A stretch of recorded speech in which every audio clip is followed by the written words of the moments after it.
It's time again now for some real education. Francois Duc de la Rochefoucauld was a noted French moralist and the author of Maxims and Memoirs. He is part of a literary movement of classicism, the revival of classicism in the 17th century, and is best known for his Maxims.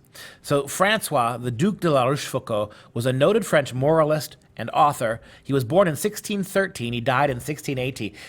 He really was a well-known person in his age, and some of his maxims, his small, pithy statements of human nature have been popular for hundreds of years. Very wise man. He was part of a literary movement of classicism, the revival of the classical world in the 16th and the late 17th and early 18th centuries. Although he only officially published two works, the Memoirs and the Maxims, his literary production is dense. These are both really big works. Born in Paris in 1613, at a time when the royal court was vacillating between helping the nobility and threatening it, he was considered an exemplar of the accomplished 17th century nobleman. In 1650, he bore the title Prince de Marillac. He bore the title of Prince de Marsillac.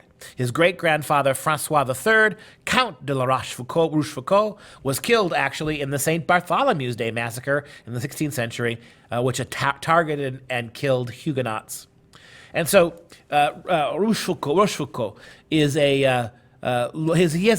his maxims have a long reach down through Western culture since the 17th century. I'll just share a few with you so you can get a little taste of the man's wisdom. Absence, Rochefoucauld wrote, absence diminishes small loves and increases great ones, as the wind blows out the candle but fans the bonfire. That's beautiful. Absence from one you love. If your love is small, absence will remove love. But to those loves which are real loves, absence increases them. It's the difference between the little wind that blows out the candle and the big wind that fans the fire of heat. How about this one? When we are unable to find tranquility within ourselves, it is useless to seek it elsewhere. I love that. It's very Christian, and as was Rochefoucauld, but it's also very Zen.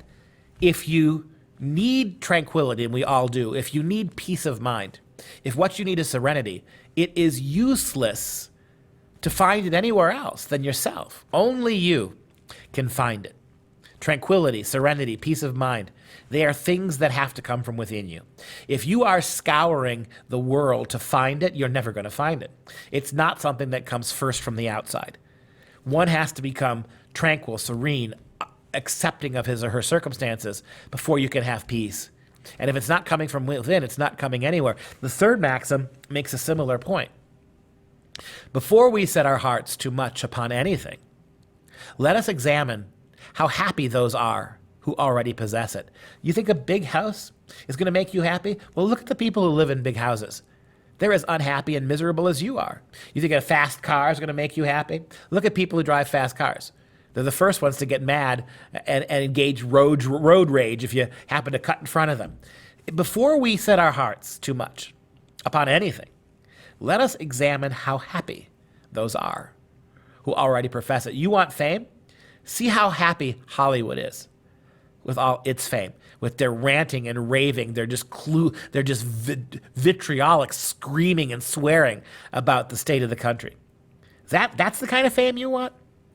And this last one's one of my favorites. Thinkers think and doers do.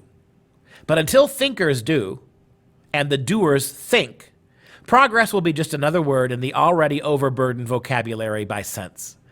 Until thinkers don't just think, they act, and until doers don't just do, but they think as well, nothing's ever going to get done.